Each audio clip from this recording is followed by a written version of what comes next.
E aí, tá gostando dos relatos? Então o que você acha de deixar um like aí no vídeo, hein? Gosta dos relatos? Deixa o seu like, mesmo que seja nos cortes.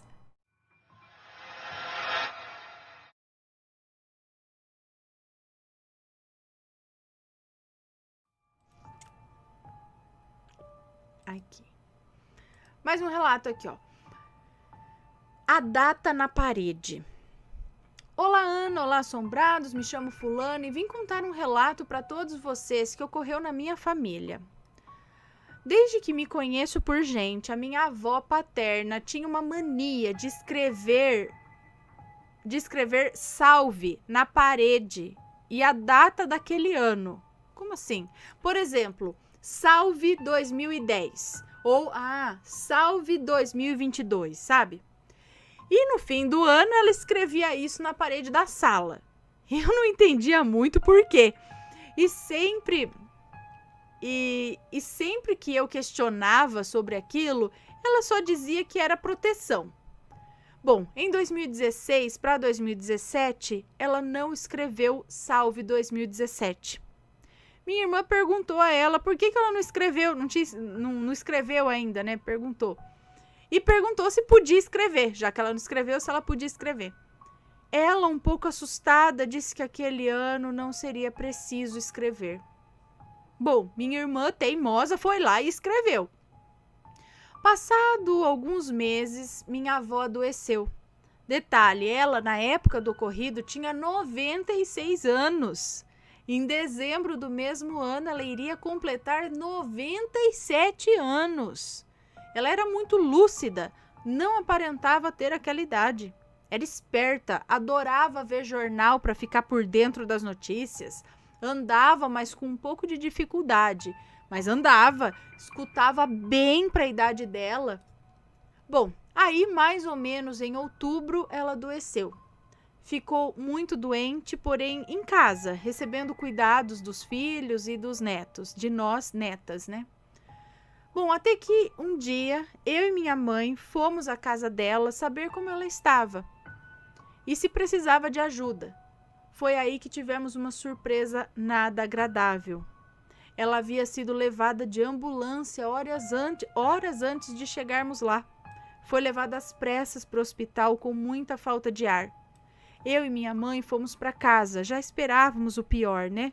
Pois ela era muito idosa e em hospital se corre risco de infecção e tudo mais. Sábado, por volta das 3 da tarde, recebemos a triste notícia de seu falecimento. E ficamos todos arrasados. Eu, particularmente, passei muito mal em seu velório e não pude comparecer ao enterro. Bom, ela já sabia que não passava daquele ano, pois naquele ano ela não quis escrever na parede. Finalizo esse relato parabenizando Ana, Matheus e toda a família assombrada. Se puder ler o meu relato, ficarei muito feliz, pois sou muito fã, acompanho o canal desde 2016. Sempre quis mandar esse relato para vocês, mas só agora eu consegui. Um beijo e abraço para você e Deus abençoe sua família. Amém. Um beijo para você. Nossa, que interessante. Então, todo ano, isso devia ser antigo dela, né? Com 96 anos, todo ano ela escrevia lá, salve o ano que ia chegar, né? Salve 2001, salve 2002, salve 2003. Aí quando chegou para fazer salve 2017, ela falou que não seria necessário. Será que ela viu, ela sentiu? O que será, né? Interessante.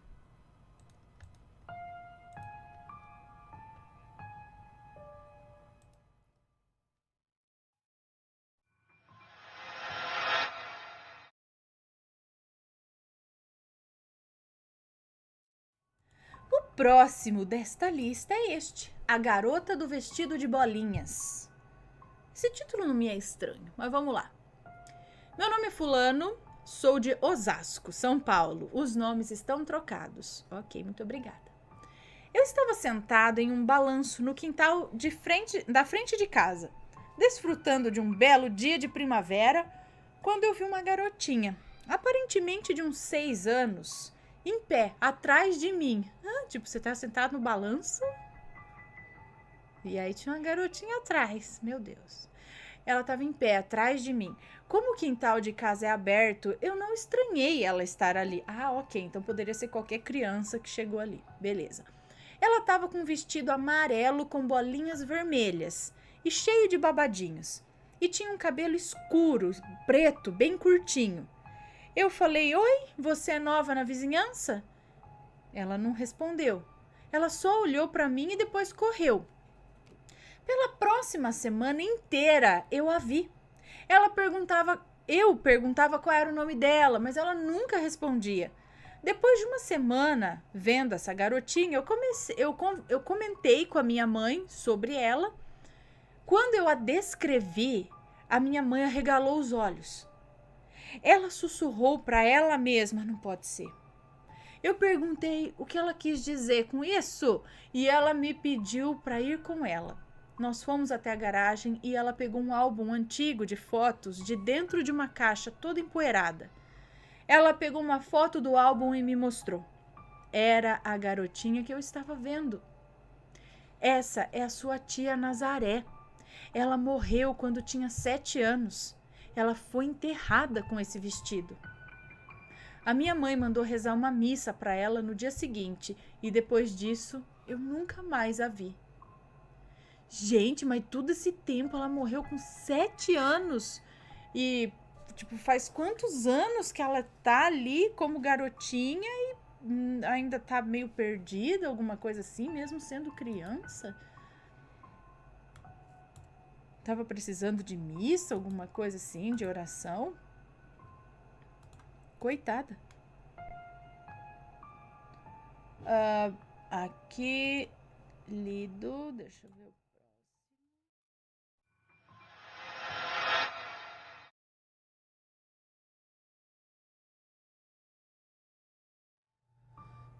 Vamos ver aqui, ó. O bode falou o nome dela 3 vezes. Olha que não é... eu já ouvi vários relatos de bode que fala. Porco que fala, bode que fala. Burro que fala. Burro que fala tem um monte, né? Fala bastante. Enfim. Vamos lá. O bode falou o nome dela 3 vezes. Olá, Ana. Meu nome é fulano, sou do Rio Grande do Sul, gosto muito do canal e não perco nenhum episódio. Sou fã. Já encaminhei um relato do meu pai anteriormente. Sempre gostei das histórias de assombração e já vivenciei muitos episódios. Hoje sou espírita, entendo muita coisa. Bem, antigamente a nossa família era muito unida e eu me criei com os meus sobrinhos e primos, que são quase todos da mesma idade, porque sou o filho mais novo e tenho irmãos bem mais velhos. Hoje todos cresceram e cada um seguiu seu caminho na vida e estávamos muito distantes. Há pouco voltamos a nos falar novamente e matar a saudade do tempo de infância. Em uma dessas conversas, eu lembrei de um episódio que aconteceu e agora vem o meu relato. Hoje tenho mais de 30 anos, mas na época tinha 9 anos de idade. Como já havia falado, vivia brincando junto com os meus sobrinhos e primos, e principalmente minha sobrinha, que aqui vou chamar de Fernanda. Uma menina linda, loirinha de olhos azuis e muito amada. Ela tinha ganhado um cabritinho, um cabrito do pai dela, hoje já falecido. Para nós, crianças, era uma felicidade só. Imagina ter um animal desses para brincar com a gente. O que acontece é que a minha sobrinha dava muito carinho para o cabrito, que era filhote, mas ele cresceu e digamos que criou um vínculo estranho com a Fernanda. Não sei te explicar, mas ele era manso com ela e bravo com qualquer outro. Bem, um dia o pai dela proibiu ela de ficar próximo do cabrito, ou bode, né, que já estava adulto, porque ele meio que era apaixonado por ela, fazia algumas coisas obscenas quando a via. Então, o meu cunhado resolveu afastar o bode dela, o cabrito, que não era mais cabrito, já era um bode. Não deixava chegar perto dela, ela era uma criança. Em um belo dia, nós estávamos brincando de esconde-esconde e eu me escondi atrás da casa. Foi quando eu vi o bode, né, o cabrito, o bode, sei lá, arrebentar a corda de onde estava amarrado e sair correndo. O pior, Ana, que não foi isso. O pior foi que o cabrito, o bode, falou o nome Fernanda, 3 vezes. Desculpa, né? Eu preciso imitar. Fernanda! Alguma coisa, Fernanda! E eu congelei, eu fiquei assustada e com medo na hora. E ele me viu e voltou a fazer o barulho de cabra. Mé, mé, não falou mais Fernanda. Mé. Ana, juro por tudo que é mais sagrado. O cabrito falou o nome da minha sobrinha. Nunca na minha vida, jamais teria imaginado que um animal pudesse falar. Assustado, corri e perguntei para todos se tinham escutado também, mas ninguém mais escutou, porém ficamos todos assustados. Enfim, o final desse cabrito no Rio Grande do Sul você já sabe, né? Foi churrasco, mas eu não comi. Hoje, crescidos, lembramos desse episódio e damos muita risada. Mas, Ana, eu sei o que eu vi e ouvi e me lembro muito bem dessa recordação. Seria impossível um animal amar alguém. Não, seria possível um animal amar alguém e falar? Lembrei dos relatos que você fez de gente que virava porco e outros animais e quis compartilhar com vocês o meu relato. Ana e Matheus, obrigado por relatar a minha história. Um abraço e sucesso sempre no canal. Não, eu acho que bode, cabra, essas coisas, eles não têm a capacidade, por exemplo, de um papagaio de aprender e repetir, ou ainda mais a fonética aqui dentro, porque o papagaio ele consegue imitar com a linguinha dele aqui, a calopsita, sei lá, algumas coisas, né? Com a linguinha dele consegue ter os fonemas, as coisas assim, sei lá. Mas um bode não é, assim, fisicamente, acho que não é possível ele falar. Não sei que deu a impressão, ou vai saber tanta coisa nesse mundo, né? Agora, se o bicho era uma coisa meio sobrenatural, aí eu já não sei. Porque pode ser até que era natural, né? Ele cresceu com ela, ele se apegou a ela igual cachorro. Tem cachorro que é assim, é um amor com o dono, mas se chegar qualquer pessoa. A minha sogra, eu acho que tinha uma cachorrinha, se não me engano, é Jeannie, não sei o que chamava, era uma Pinscher. Pinscher já viu, né? Uns cachorros desse tamanho que acha que é um dog alemão. E aí, ela vivia sempre, eu acho que era com a minha sogra, ela ficava ali no quarto junto com ela, mas se qualquer um chegasse pra esticar a mão, pra passar a mão no cabelo dela, alguma coisa assim, a bicha já chegava e ninguém podia chegar perto, ficava louca que chegassem perto da dona dela, sabe? Então eu acho que pode acontecer isso com outro animal também, por ele crescer, se afeiçoar desde pequenininho, meio que começa a pegar isso e aí não deixa ninguém chegar perto. E essas obscenidades aí, talvez seja porque é bicho, né? Eles não têm muito. E às vezes fica no. Macho fica no cio? Não. Macho, sei lá, tem. Não sei se tem alguma época assim, alguma coisa do tipo. Às vezes é normal de macho. Agora, falar, aí só nas histórias sobrenaturais mesmo dele falar. Mas ainda que ele falou num tom bem cabritesco, né? Parece, tem hora que parece mesmo que os bodes falam alguma coisa. Vai lá, venha para cá. Ai, coitado, comeram ele? Por quê? Eu acho que comeram meu Jason também, minha Madonna. Eu tinha um frango que eu ganhei na feira de cães e companhia. Eu achei que ele ia virar um galo, ele virou um frango. E aí a gente comprou uma galinha pra fazer companhia pra ele, mas ele bicava e comia a cabeça da galinha. Aí minha mãe acabou doando, porque também não ia dar pra ficar cuidando de um frango e uma galinha em casa, né? Eles tinham até um puleirinho. Aí minha mãe deu, e eu achei que minha mãe deu pra pessoa cuidar, igual a gente cuidava, como se fossem pets. Aí depois de um bom tempo, eu acho que a mulher não cuidou como pets. Acho que ela cuidou, assim, bem gastronomicamente deles. Tadinhos. Tadinhos.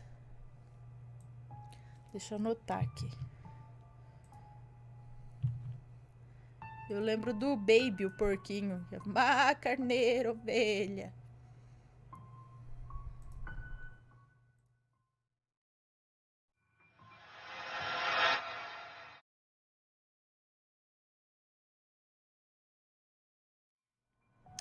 Realidade desejada ou poder da mente? Ah lá, mais um daquele tema sobre realidade desejada. Lembra que a moça contou aqui pra gente que é tipo uma técnica que você medita e de repente você pode criar um mundo na sua mente?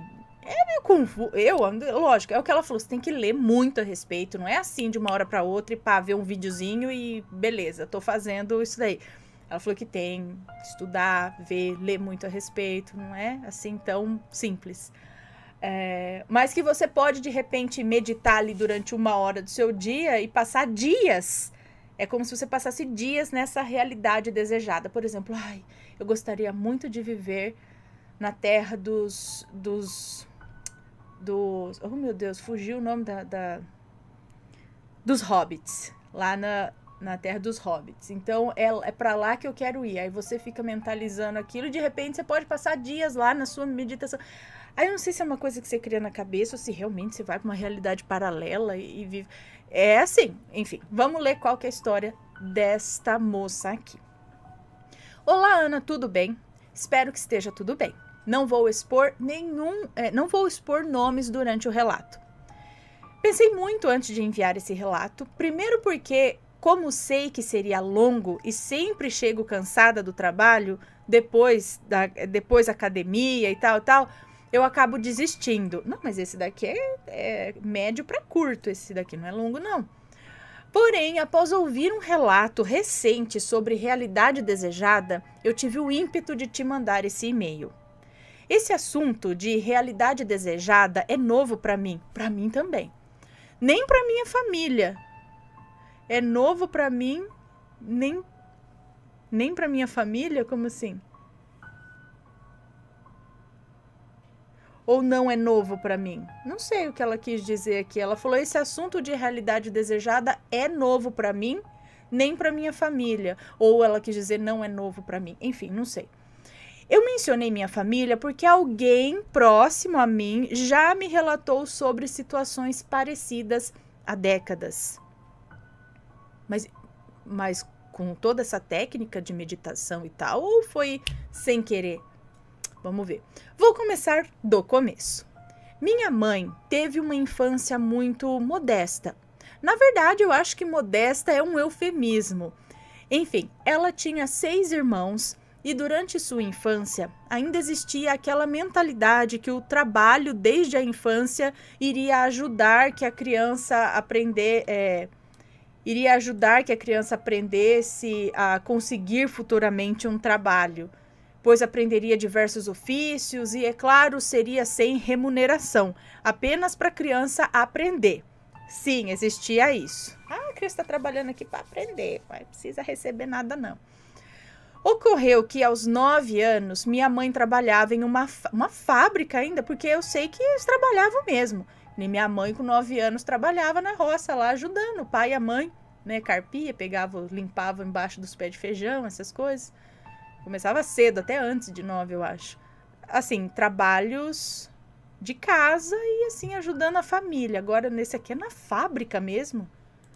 Ocorreu, então, esse negócio que ela tá falando que eles falavam que a criança ia aprendendo ofícios, realmente em estabelecimentos, não assim com a família. Bom, ocorreu que aos 9 anos minha mãe trabalhava em uma fábrica onde ela fazia atividades como um adulto durante 10 horas. Bom, é verdade, tinha isso mesmo. Ao contar-me isso, ela deixou muito explícito que na ocasião ela odiava esse trabalho. Porém, sua mãe a obrigava a fazer. Porém, em um dia, ela simplesmente pensou: se eu não estiver... Ela pensou assim: e se eu não estiver aqui na minha mente? Olha, até hoje eu me pergunto como que uma criança de 9 anos conseguiu ter esse tipo de reflexão. Mas sim, ocorreu. Então, nesse dia, ela se imaginou estar em um outro lugar. Ela mencionou lugares como castelos, lugares bonitos, até fantasiosos, mas em lugares distantes do lugar onde ela se encontrava. Uma fábrica de confecção de roupas. Uma criança de 9 anos. Ocorreu que ela, dentro de sua mente, dizia: eu estou neste lugar, eu sinto o cheiro, eu estou nesse lugar, eu acho que do castelo, eu sinto o cheiro desse lugar, eu tenho a plena certeza que estou nesse lugar. Essas são as falas dela para mim. Mas acredito que ela, com 9 anos, deveria ser de maneira diferente, né? Mais um pensamento, como uma criança mesmo, não tão assim certinho. Mas realmente ela conseguiu. Segundo a minha mãe, segundo a minha mãe, ela passava o dia trabalhando na fábrica, 10 horas de trabalho, olha lá. Ela passava o dia trabalhando na fábrica, o corpo dela estava lá trabalhando, mas ela estava em outro espaço e em outra realidade. E para ela, isso trouxe um alívio durante essa fase tão difícil. Passado décadas depois, minha mãe casou-se com meu pai e eu nasci. Diversas coisas mais ocorreram em nossas vidas, ela se separou, casou novamente, separou de novo, enfim, nos mudamos para outra cidade. Houve um dia que eu perguntei a ela sobre esse assunto, se ocorreu essa situação novamente, a projeção da mente. Porque para mim se resume a isso, não a um espírito, mas a nossa mente. E ela disse que sim, mais uma vez, que estava em nossa nova casa, isso eu já com mais de 20 anos. Então, depois de muito tempo... Então isso aconteceu depois de muito tempo. A filha dela, a moça que nos conta essa história, já tinha mais de 20 anos. Ela disse que estava em casa, deitada, e decidiu tentar. Se imaginou em um lugar em que íamos sempre quando eu era criança. Um lugar com muitas coisas ou muitos aspectos do interior, tipo com cachoeiras, árvores. E em sua mente ela dizia para ela mesma: eu estou aqui, eu acho, eu estou pisando na grama, se convencendo a mente de que está realmente naquele lugar. Acontece que ela realmente começou a sentir o cheiro das árvores de goiaba, sentiu os pés dela na grama, mordeu a fruta, porém teve medo e automaticamente retornou para o corpo, ainda com o gosto da fruta na boca. Surpreendente, né, Ana? Não somos mentirosos, não. Nossa, minha mãe é muito séria. Nossa família toda trabalha, luta com a vida. Não temos tempo para ficar inventando histórias. Ana, só estou enviando esse relato para dizer o quanto a nossa mente tem poder e capacidades que nem sabemos. Não exploramos nem a metade das nossas capacidades. Eu tentei essa experiência posteriormente, só que eu vou enviar outro relato sobre isso. Esse já está longo demais. Tá nada, vou contar. Não, esse daqui é médio. Beijos para você, assombrados e toda a família, incluindo os pets. Desculpa os erros de português, eu tô digitando do celular à noite e esqueci os óculos no trabalho. Beijo para você, muito obrigada. Mas às vezes eu fico perguntando, é saudável essa dissociação da realidade? Essa fuga da realidade? Porque é isso. Esse é um bom exemplo quando que ela falou, a mãe dela estava num trabalho, ou isso é uma coisa boa, tipo, é um jeito da gente, num momento difícil, você conseguir realmente fugir, sabe, um pouco, como a gente não tem como, falar, gente, cansei, eu vou dar uma descansada fazendo compras em Nova York, sabe, assim, a gente não pode, né, a gente fala assim, gente, eu tô estressada, preciso fazer umas compras em Miami. Sabe, preciso passar um mês nos Lençóis Maranhenses, não sei, nunca fui, sabe, assim, então não dá, né, não é todo mundo que pode, não dá pra fazer sempre, e às vezes mesmo quem pode, ainda assim, a cabeça às vezes tá cheia de coisa, e às vezes esses momentos que você fala, meu Deus, eu quero fugir, sabe, será que isso é uma ajuda? Então, você conseguir fazer aquela fuga, ir para um lugar, vai ajudar o teu corpo aqui a dar uma relaxada, uma acalmada, né? Agora, por outro lado, talvez se você não tiver um controle e conseguir fazer isso muito bem, isso não pode virar um vício? De você toda hora tá querendo estar fora da tua realidade? E aí, não sei se isso, quem é psicólogo aí pode dizer, será que isso é saudável ou não? Tipo, pode ser saudável, como todas as coisas, né, gente? Muitas coisas, pode ser bom, mas se você exagerar, ela é ruim, né? Assim, tudo em exagero ou tudo quando se perde o controle, eu acho que não é legal. Mas achei bem interessante. Então, que nem no caso da mãe dela. A mãe dela nunca foi atrás de ler a respeito, ter as técnicas, mas conseguiu. Mas, gente, eu fico pensando, uma coisa é você sentar na tua cama, falar, agora vou deitar aqui, vou meditar e vou pra lá, vou ficar lá, vou ficar uma horinha aqui meditando lá. Outra coisa, você tá fazendo uma atividade, rapaz, eu não consigo nem escutar música, fazer uma atividade que minha mente já buga. Imagina, ela tá lá fazendo, né, ela tava lá fazendo a atividade dela, trabalhando, mas na cabeça tá em outro lugar. Eu não consigo entender como seria mais ou menos, quase. Lembra um relato que a gente... foram uns 3, mais ou menos, eu acho, de uma moça, não, de 3 moças, no caso, que, um aqui, que a moça tava lavando a louça. Lembra? Ela tava lavando a louça e, de repente, ela começou a fazer um mantra? Era um mantra, uma meditação, ou silenciar a mente, não era? Ela começou a silenciar a mente e tal, de repente ela se viu fora. Ela continuava lavando a louça, mas a consciência dela estava aqui. E ela via ela lavando a louça, mas tipo, ela estava em outro lugar. É como se ela tivesse deixado o corpo no automático e a mente estava fora. Aí, quando ela percebeu isso, ela se assustou e nesse lance de ou euforia ou medo, automaticamente volta. E aí, pelo que eu entendo que aconteceu ali, no caso de você conseguir, da mãe dela, de estar fazendo uma atividade, mas a sua consciência estar lá no campo florido, não era só uma imaginação, tipo, vou imaginar o campo florido, eu queria estar lá, uma praia gostosa, mas você tá aqui, entendeu?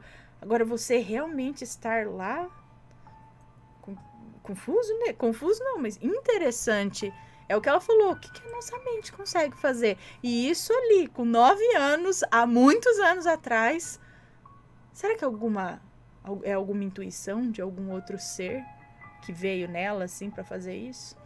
Deixem suas opiniões e mandem seus relatos se tiver algo parecido.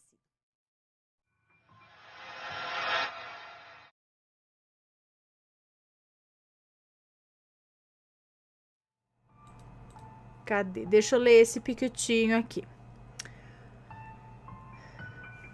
Relato... É isso? Não sei se é o nome do relato, se é esse, ó. Relato em um hotel. Olá, Ana, olá, assombrados. Primeiro quero dizer que é um relato curto. O nome da minha tia estará trocado, então pode ler sem medo. Ok, obrigada. Aí vem outro aqui que eu não sei se talvez seja um título também. Coincidência? Vamos lá. Bem, me chamo fulana, atualmente tenho 17 anos, mas no ano que ocorreu eu tinha 15. Eu, minha tia, meus pais e meu irmão fomos para Barreirinhas. Ainda não conhecíamos os Lençóis Maranhenses, até então, mesmo sendo do Maranhão. Ficamos em um hotel bem simples, mas muito bonito. Meus pais ficaram em um quarto, enquanto eu, minha tia, a qual vou chamar aqui de Maria, e meu irmão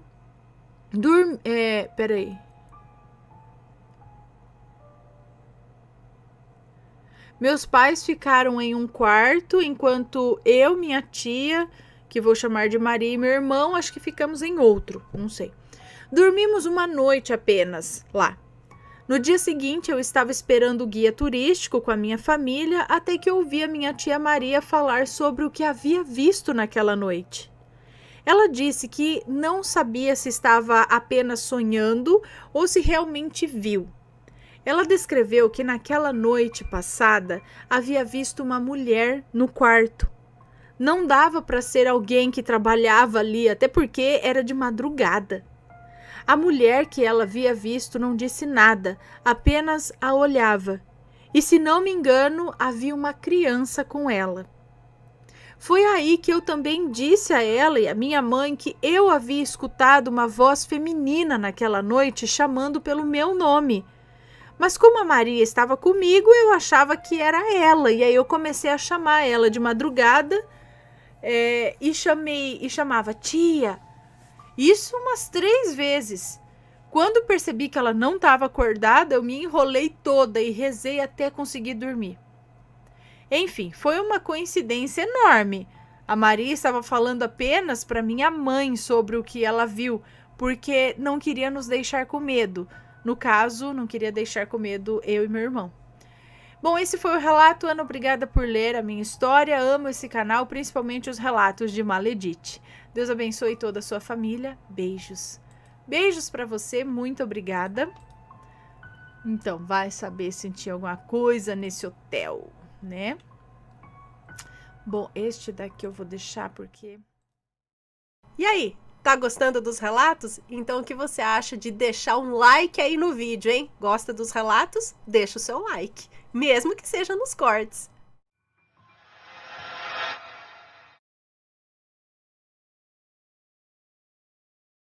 O primeiro relato, que é este, Seu Aldo. Esse é o primeiro. Ela escreveu aqui, ó: boa noite, Ana e Mateus. Depois de muita insistência por parte dos meus amigos, mando agora um relato que é muito especial para mim, uma vez que foi o único evento sobrenatural que aconteceu comigo. Seu Aldo. Vamos ver. Olá, Ana, me chamo Fulana, tenho 27 anos e moro há 10 anos em São Paulo, capital. Uma amiga minha insistiu para eu mandar esse relato. Ela é muito fã de ouvir histórias e acha que algumas deveriam ser contadas, outras não.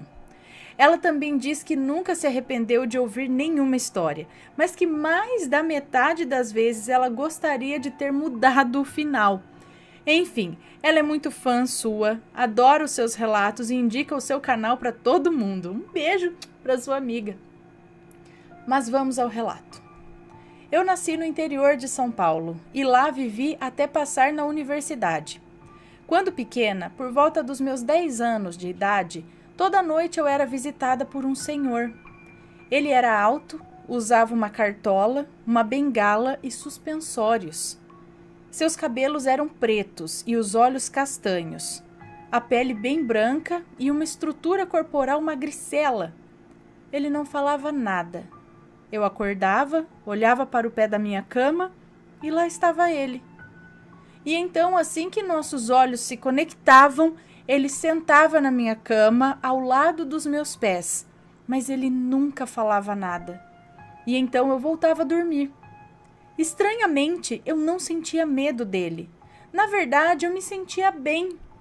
E foi assim até os meus 13 anos. Todas as noites ele me visitava. Nossos olhares se encontravam e ele sentava ao lado dos meus pés.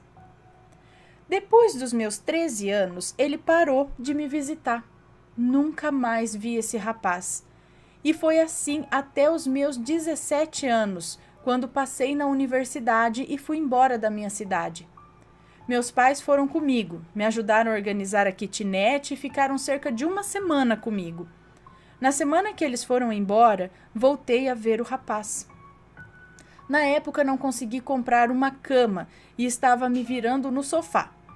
Ele ficava de frente para a bancada que separava a cozinha da sala. Na primeira semana ele ficava encostado nessa bancada que separava os 2 cômodos, no lado da cozinha. Ele só ficava lá, com os cotovelos apoiados na pedra, o torso inclinado e o queixo sobre os antebraços, assim. Na segunda semana ele ficou bem na frente da bancada, as costas apoiadas nela e os braços cruzados. Toda semana ele se aproximava mais e mais de onde eu dormia, mas eu não conseguia sentir medo. Eu tinha a sensação que ele estava tentando se reaproximar de mim. Até o dia em que ele chegou no sofá e, por fim, se sentou aos meus pés. Na semana seguinte, ele falou comigo pela primeira vez. Ele disse que seu nome era Aldo e que ele morreu na década de 20, em um acidente de carro. Ele era caixeiro viajante, era casado e tinha 3 filhos. Toda noite ele me contava algo sobre a vida dele e eu somente escutava. Até que um certo dia ele contou como me conheceu.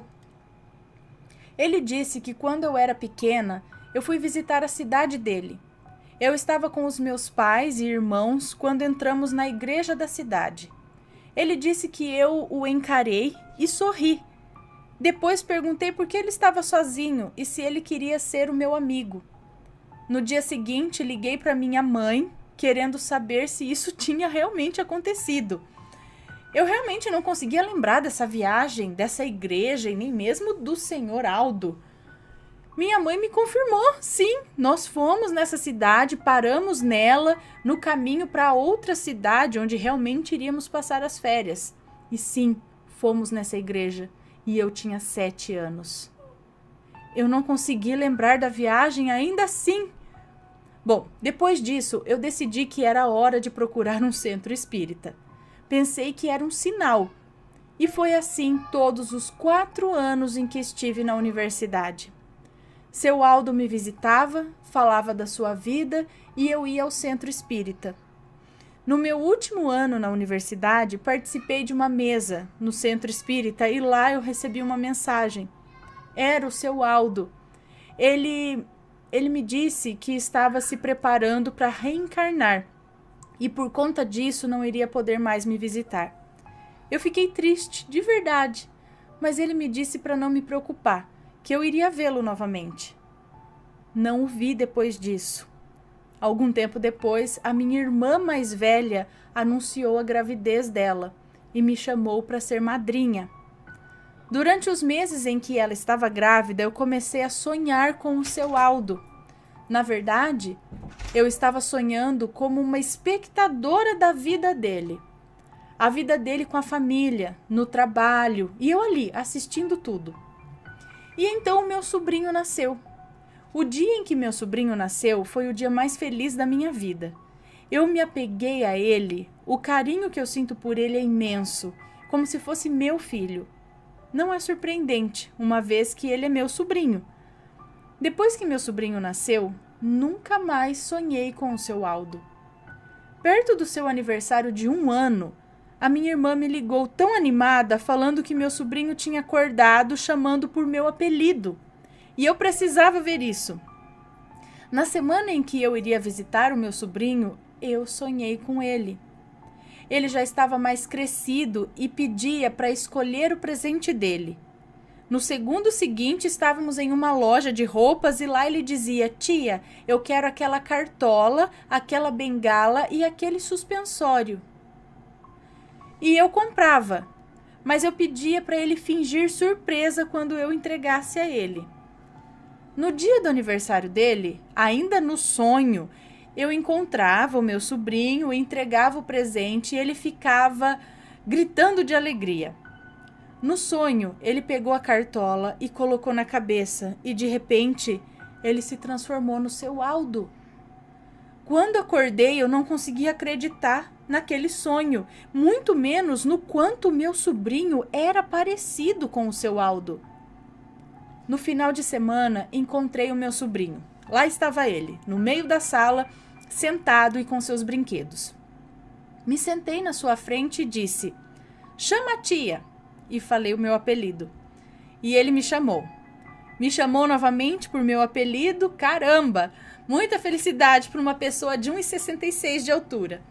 Mas, por algum motivo, ao chamar o seu nome, acabei o chamando de Aldo. E por um momento eu jurei que ele tinha entendido. Ele inclinou a cabeça e sorriu para mim. E aquilo ficou na minha cabeça por dias. No aniversário de 3 anos do meu sobrinho, voltei a sonhar com o Aldo.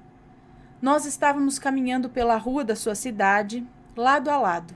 E então ele virou para mim, esticou a mão e me chamou pelo meu apelido. O sonho acabou assim. No dia do aniversário do meu sobrinho, quando cheguei à festa, fui atrás dele para dar um abraço e um beijo, e para minha surpresa, ele esticou a mão e me chamou de tia fulana, que é o meu apelido.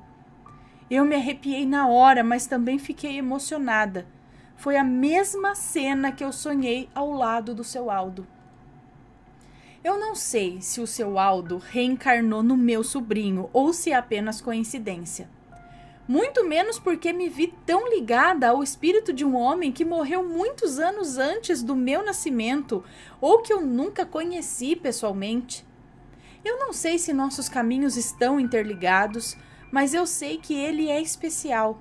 E sim, acredito que falta pouco para que a minha curiosidade fale mais alto e eu vá procurar uma regressão a vidas passadas. Mas por enquanto, a única certeza que eu tenho é que quando eu tiver um filho, ele se chamará Aldo. Porém, enquanto esse dia não chega, será o nome do cachorro que eu vou dar para o meu sobrinho. Antes de terminar esse relato, eu quero agradecer essas 3 pessoas que me motivaram a enviar. Irei colocar somente apelidos carinhosos pelos quais os chamo. Inclusive, uma delas, essa primeira, foi quem insistiu no nosso grupo de WhatsApp para que fôssemos dar uma olhada no canal de vocês. Ela é sua fã. Então, um beijo, né, para Tiete do Tolkien, que é a sua fã. Pro Mineiro e pro Sexta-feira. É isso, obrigada, Ana. Um beijo pra você, muito obrigada. Cara, ainda bem, né, que essa foi a sua única experiência sobrenatural tão intensa assim. Afinal, crescer vendo um cara sentado no pé da tua cama e depois continuar e conversar e bater um papo todo dia com ele, falando de quando ele era vivo em 1920, sei lá, nos anos 20. E eu também fiquei com isso, porque ele não falou de nenhuma ligação que ele teve numa vida passada com você, mas ele... O quê? Sentiu uma afinidade assim, depois de morto, tava lá, e aí eu senti uma afinidade, vou ficar com ela. Esse é o tipo de ligação que parece que vem de mais de antigamente, assim. Será mesmo que vocês não tiveram uma ligação? Ou ele se encantou por você mesmo depois da morte? Não sei por que motivo, porque você tinha 7 anos. Quantos anos ele tinha?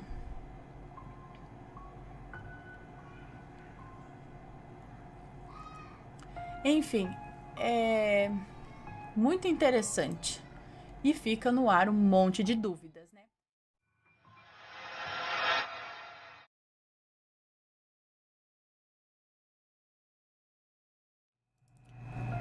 O espírito do vizinho assassinado. Vamos lá.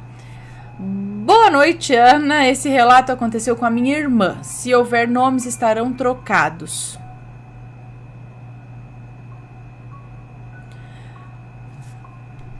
Eu não contei ele ainda, né? Eu fico sempre na dúvida aqui.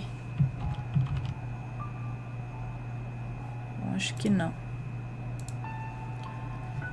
A minha irmã, que é casada e tem 2 filhos, tinha como vizinho da esquerda um senhor, já de uma certa idade, por volta dos seus 60 anos, supomos, que morava sozinho. Vou chamá-lo de Oscar. Não era de conversar com os vizinhos, não interagia com os demais moradores da rua, apenas se limitando a um cumprimento como bom dia ou boa noite quando cruzava com um outro morador na rua. Portanto, não sabíamos muita coisa a respeito dele. Apenas que vivia sozinho, mas que tinha um namorado um pouco mais jovem, que o visitava eventualmente, mas não morava na casa. Oscar vivia só. Era bem barulhento e vivia fazendo obras na casa, o que incomodava bastante a minha irmã. No ano passado aconteceu o seguinte relato, que a minha irmã me contou. Minha irmã Roberta me contou. Uma certa noite, Roberta estava em casa com os 2 filhos. Naquele dia, o seu marido estava trabalhando no período noturno, então ela estava sozinha com os 2 filhos em casa. Por volta das 11h30 da noite, começou a ouvir barulhos na casa desse vizinho, que ficava à esquerda. Eram pancadas que refletiam na parede da sala da casa dela. Tal parede fazia divisa com a parede da garagem do vizinho. E eram barulhos altos, fortes, de pancadas na parede, de móveis pesados sendo arrastados, mas não se ouvia o som de pessoas. Não tinha vozes, nem passos, nada. Apenas os socos fortes na parede que chegava a tremer os vidros da sala da casa da Roberta. Roberta ficou confusa, um pouco assustada, porque eram barulhos estranhos, meio sinistros, que metiam medo. E um pouco irritada, ela pensou: poxa, o que será que esse senhor está fazendo a essa hora da noite? Mudando os móveis de lugar? Pregando quadros? Batendo na parede da garagem? Isso é hora de fazer barulho? Mas ela não deu muita importância, afinal Oscar era estranho mesmo e tinha hábitos tão estranhos quanto. Os sons continuaram até por volta da 1h30 da manhã e cessaram, quando finalmente Roberta e os filhos conseguiram dormir. No dia seguinte, por volta do meio-dia, ao sair de casa para ir à venda, que ficava numa rua próxima, Roberta viu na frente da casa de Oscar o carro dele, estacionado e coberto com uma dessas capas de carro. Mesmo estando coberto, dava para ver que o carro estava batido, com a frente amassada, como se tivesse batido de frente em um poste, num acidente bem feio. Quando voltou da venda, o carro estava descoberto. Dessa vez estava sem a capa. Então Roberta pôde constatar que realmente o carro havia batido de frente, em cheio, com um poste.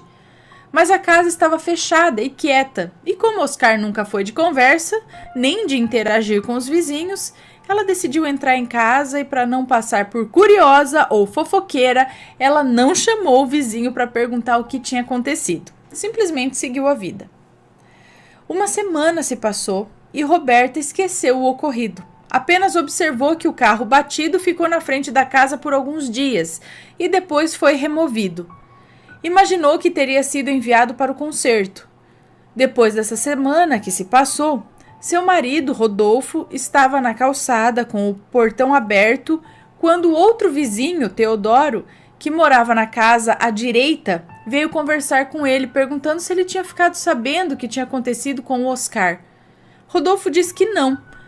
Foi quando Teodoro relatou que Oscar havia morrido, assassinado.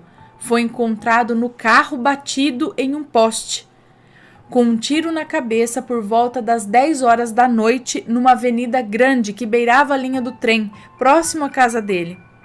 Disse que a polícia não sabia o que havia ocorrido, não sabiam onde ele havia sido baleado, se no carro dirigindo por conta de uma tentativa de assalto ou se antes, pois junto ao corpo, próximo à cabeça, havia uma flanela suja de sangue, como se tivesse sido usada para estancar o ferimento. Você deve estar se perguntando qual a parte sobrenatural. A morte ocorreu 1 hora antes, no mesmo dia em que a Roberta ouviu todos os barulhos na casa de Oscar. Se ele já estava morto no carro, na avenida, às 10 horas da noite, quem estava na casa dele fazendo os barulhos às 11h30 da noite até 1h30 da manhã? Seria o espírito dele? Porque a casa não foi invadida, estava trancada. A polícia periciou o local e mesmo assim a morte dele continua uma incógnita. Por que não houve sinais de luta, nem sangue na casa, nada estava faltando na residência, nada foi roubado? Se ele tivesse sido baleado em casa, minha irmã teria escutado a luta, o tiro, ou gritos, ou pedido de socorro. Como alguém com um tiro na cabeça dirige um carro?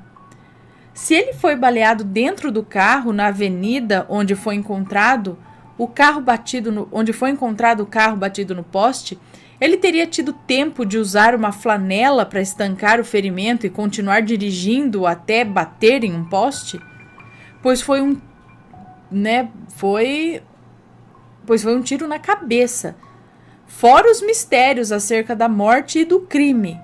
O mistério maior é quem estava na casa dele logo após a sua morte. O namorado foi interrogado pela polícia e não esteve com ele no dia do crime. Oscar tinha uma irmã que morava em outra cidade. Foi essa irmã quem relatou todo o ocorrido ao vizinho da direita, Teodoro. Foi quando Roberta soube do crime que se lembrou do que houve naquela madrugada na casa do vizinho assassinado. Seria o espírito dele, logo depois de assassinado, que voltou para casa? Pesquisei na internet e em todos os jornais, mas nada foi noticiado. Faz quase 1 ano do ocorrido e o caso não foi solucionado. Roberta não ouviu mais nada na casa desde então, que permanece fechada até hoje. Beijos para você, Ana, Matheus e todos os assombrados. Um beijo para você, muito obrigada pelo relato. Credo, será que foi sobrenatural ou realmente tinha alguém envolvido ali enquanto fizeram alguma coisa com ele no carro, outra pessoa entrou? Realmente não estava faltando nada? Às vezes nada de valioso para os nossos olhos, mas como que iam saber que não estava faltando nada se ele morava sozinho? Não tinha ninguém com ele. Sei lá, quem que vai saber? Se tivesse mais gente para afirmar que não estava faltando nada, quem conhecesse a casa, né? Agora, às vezes ele tinha alguma coisa ali de valor que ninguém sabia que ele tinha. E aí, por isso, o arrastar, tipo, alguém entrou lá para realmente pegar isso. Algo importante.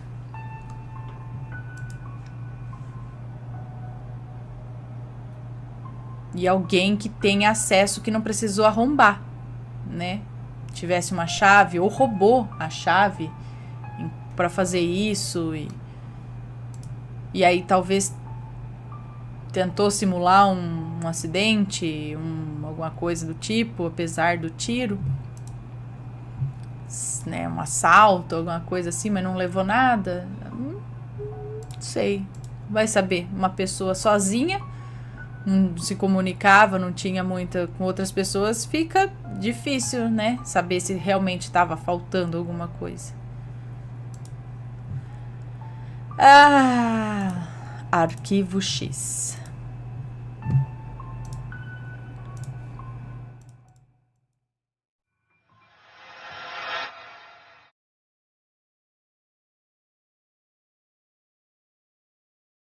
Participar do sorteio e vamos com este relato aqui. Meu pai e minha avó eram maleditos? Vamos ver. Olá, Ana e assombrados, como estão? Espero que estejam bem. Meu nome é Fulana, mas pode me chamar de Fulana. Pensei muito se deveria contar ou não esse relato, mas após ouvir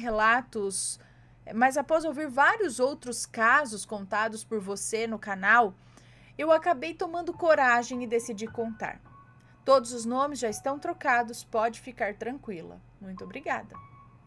Antes de começar a contar o relato, eu vou voltar um pouco no tempo, antes do meu nascimento, só para vocês não se perderem. Há muitos anos atrás, muitos mesmo, a minha mãe, que aqui vou chamar de Daniela, começou a trabalhar numa empresa na Liberdade, junto com a minha tia, irmã dela. Nessa empresa, ela conheceu meu pai, que aqui vou chamar de Fred.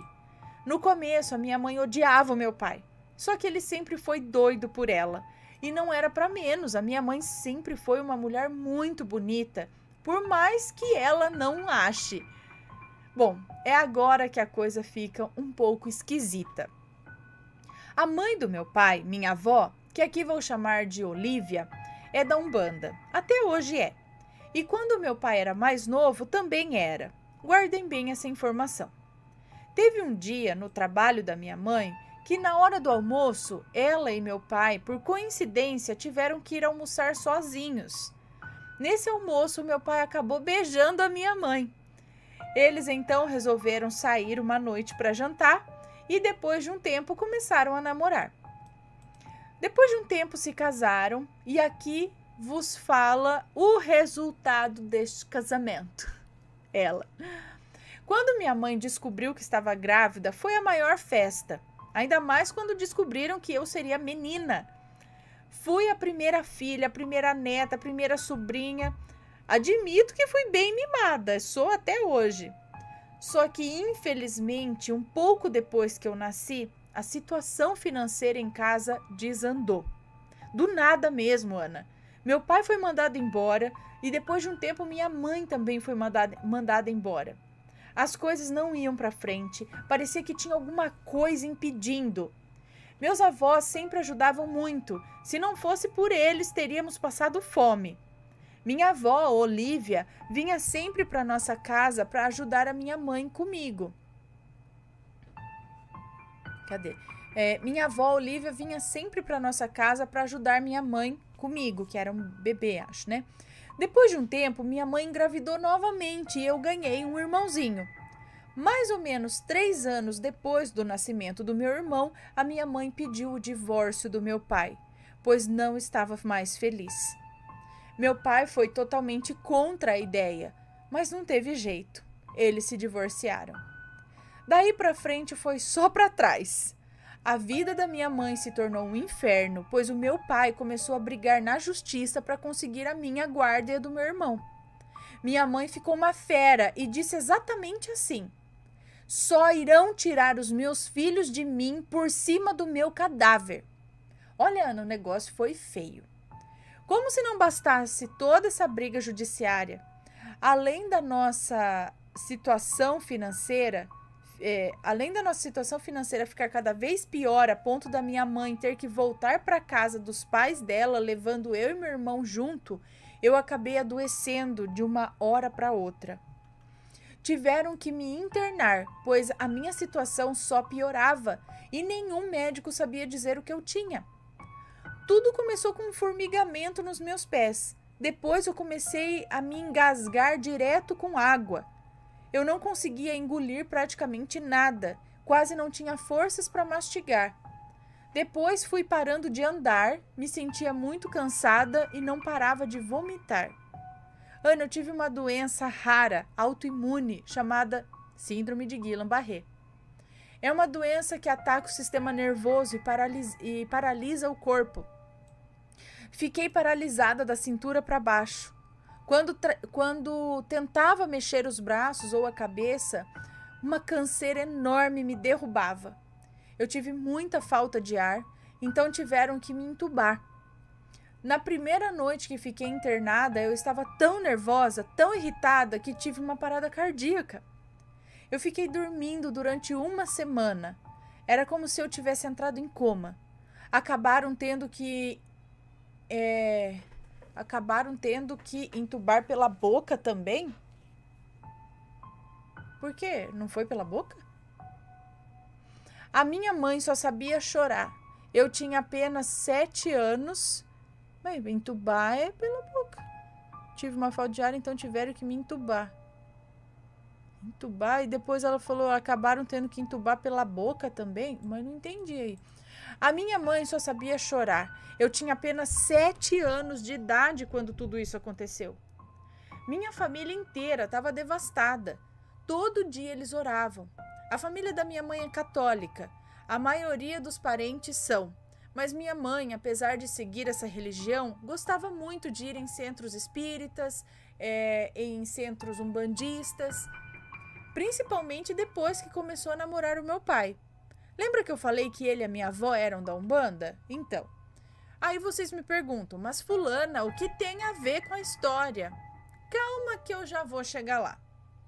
Minha mãe sempre teve uma mediunidade muito aflorada, muito mesmo. Sua intuição era aguçadíssima. E ela sabia que tinham feito alguma coisa. Tinha quase certeza, mas não tinha como provar. Porém, um belo dia, o meu avô estava em prantos por causa da minha situação. Como eu estava muito fraca, os médicos não sabiam dizer se eu ia sobreviver. E se sobrevivesse, provavelmente demoraria uns bons 2 anos para voltar a andar. Meu avô então decidiu ligar para um velho amigo da família que era pastor. Vou chamá-lo aqui de Marcos. Meu avô ligou, contou tudo o que estava acontecendo e o Marcos mandou meu avô pegar um lencinho de pano que eu tinha e levar para ele naquele exato momento. Não podia ser outro dia. Ele foi e minha mãe foi junto. Foram quase 3 horas de viagem. O Marcos morava muito longe. Mas mesmo assim eles foram. Chegando lá, o Marcos pegou esse lencinho de pano, rezou com ele na mão e depois entregou para minha mãe. Disse que era para ela pegar esse lencinho e passar por todo o meu corpo, principalmente atrás da nuca. Minha mãe perguntou o motivo e ele então falou: Daniela, fizeram um trabalho para você ficar doente, pois essa pessoa queria as suas crianças. Era um trabalho em forma de comida, mas a pessoa fez algo tão mal feito, mas tão mal feito que acabou atingindo a sua filha. Era para você ficar no estado que ela está. A minha mãe ficou de boca aberta. Foi um misto de raiva com tristeza que ela sentia naquele momento. No mesmo instante, eles voltaram para São Paulo e foram até o hospital em que eu estava internada. Chegando lá, minha mãe encontrou meu pai e minha avó, Olívia, tomando conta de mim. Eles sempre revezavam para ficar no quarto comigo. Minha mãe disse que o meu pai e minha avó estavam com um olhar muito triste. Olhar de quem tinha feito porcaria e estava arrependido, sabe? E na hora minha mãe lembrou do que o Marcos havia dito. Ela então mandou os dois saírem do quarto, pois queria ficar sozinha comigo. Quando os dois saíram do quarto, minha mãe pegou o meu lencinho e começou a passar por todo o meu corpo. E enquanto ela fazia isso, ela orava. Ana, na hora em que a minha mãe passou o lenço na minha nuca, eu vomitei. Vomitei um líquido preto, muito estranho. E aí eu dormi, apaguei. Acordei horas depois, já era noite. Daquele dia em diante comecei a melhorar. Minha respiração melhorou, não me sentia mais tão cansada. Enquanto estive internada, eu tive sessões de fisioterapia e depois daquele dia eu comecei a sentir resultados após as sessões. Fui voltando a ter cor, a ter alegria, me desentubaram. Passei 20 dias na UTI, mas depois dessas melhoras, me passaram para o quarto. E depois de 10 dias, recebi a tão esperada alta. Lembra que eu disse que os médicos diziam que talvez eu só voltaria a andar depois de 2 anos? Pois bem, eu saí andando do hospital. Com um pouquinho de dificuldade. Às vezes a minha perna tremia um pouco, mas eu consegui sair andando. Minha família e os meus amigos prepararam uma festa surpresa para me receber e todos choraram de emoção ao me ver andando novamente. Depois que eu saí do hospital, precisei continuar fazendo fisioterapia por um tempo, o que me ajudou muito. Depois de um tempinho, minha mãe me levou para o Marcos me ver. E ele ficou muito feliz por me ver saudável novamente. Eu já corria, pulava para tudo quanto é canto. Ele então puxou minha mãe de lado e disse: Daniela, pode ficar tranquila. Nunca mais farão nada do tipo contra você e sua família. Pode ter certeza de que quem quer que tenha feito isso aprendeu a lição da pior maneira possível. Deus me disse isso. Há rumores de que o meu pai, quando conheceu a minha mãe, fez um trabalho para ela se apaixonar por ele e que por isso, depois que eu nasci, a situação financeira ficou daquele jeito, mas isso nunca foi confirmado de fato. Hoje em dia tenho 20 anos e depois daquela doença horrível eu nunca mais fiquei doente. Meus pais são amigos hoje em dia e a minha avó Olívia está sempre conversando com a minha mãe. Graças a Deus essa história teve um final diferente. Mesmo assim, minha mãe fica com o pezinho atrás de vez em quando. Eu tenho uma relação muito boa com meu pai e com a minha avó. Eu acho que a minha alma perdoou eles por tudo. Meu pai virou evangélico e minha avó continua na Umbanda. E todos vivem na mais perfeita paz. Agradeço por ler o meu relato, desculpa se houver erros de português e pelo tamanho dele. Eu amo assistir seus vídeos, um beijo a todos vocês. Um beijo para você, muito obrigada. Que bom que apesar de tudo ainda, né, o negócio terminou bem para todos. Mas, gente, poderia ter... É que eles, acho que no momento em que o negócio deu errado, eles se arrependeram, né? Viram a porcaria que fizeram. E talvez aí já, né? Cada um sabe.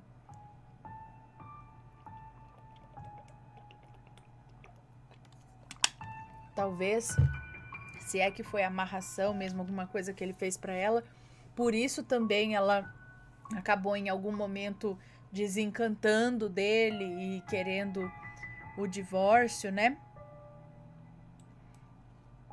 Bom, mais um caso de maledites. Deixa eu dar mais beijos aqui nesse pessoal bonito. Me conta, gostou do relato? Então o que você acha de deixar um comentário aqui embaixo, sempre com respeito, por favor. Além do like, é claro.